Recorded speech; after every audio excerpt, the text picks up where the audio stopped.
Shalom. Tokoh seterusnya daripada Alkitab pada 25 Januari adalah Abraham. Aku telah memilih dia agar dia memerintahkan anak-anak serta kaum keluarganya untuk memelihara jalan Tuhan dengan melakukan yang benar dan adil. Dengan demikian, Tuhan memenuhi apa yang telah dijanjikannya kepada Abraham. Kejadian 18 ayat 19. Di antara banyak sifat-sifat baik Abraham, ayat kita hari ini menyerlahkan peranannya sebagai seorang ayah. Ini adalah satu pujian yang dapat memenuhi hati semua ayah atau ibu, terutamanya apabila ia datang dari Tuhan sendiri.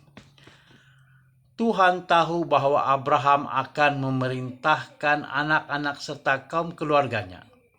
Anak-anaknya mengaguminya dan menghormatinya sedemikian sehingga mereka mematuhi arahannya.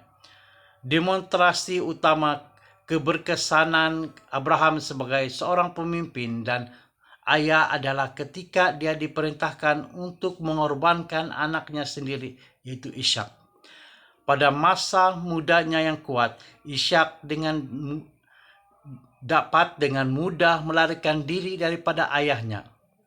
Tetapi dia mempercayai ayahnya dan menyerahkan dirinya sebagai korban.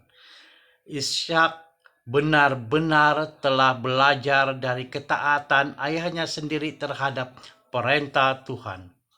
Selanjutnya, ketika Abraham meninggal, kedua anak lelakinya yang utama, Ismail dan Ishak, bekerja sama dalam menguburkannya. Walaupun ada masalah antara ibu mereka sebelumnya, mereka mempunyai rasa hormat dan kasih sayang yang sama terhadap ayah mereka, yang menyatukan mereka di saat yang menyedihkan itu. Bagaimana Abraham membesarkan anak-anaknya seperti ini?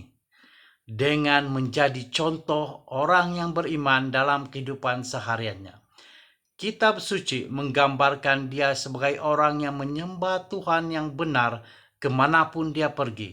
Kita boleh lihat dalam Kejadian 12 ayat 7 dan 8 serta pada pasal ke-13 ayat 4 dan 18. Dia menggunakan masa-masa ini untuk mengajarkan kasih Tuhan dan perintahnya kepada keluarganya. Dia menjadi berani ketika keadaan diperlukan. Kita boleh lihat dalam Kejadian 14 ayat 14 hingga 16.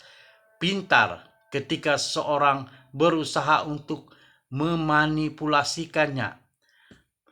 Pada ayat 21 hingga 24, dan setia dalam mengembalikan persepuluhan pada ayat 18 dan 20. Dia mempercayai Tuhan dan patuh pada ajarannya. Dia dapat berbicara dengan Yang Maha Kuasa secara langsung dan berunding dengannya. Kejadian 18 ayat 21 hingga 33. Walaupun dia juga pernah melakukan kesalahan.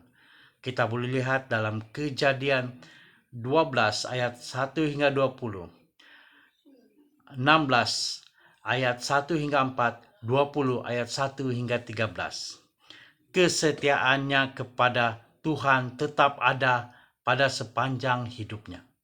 Dengan teladan Abraham sebagai inspirasi dan cabaran kita, semoga kita juga memimpin anak-anak dan seluruh rumah tangga kita kepada Tuhan.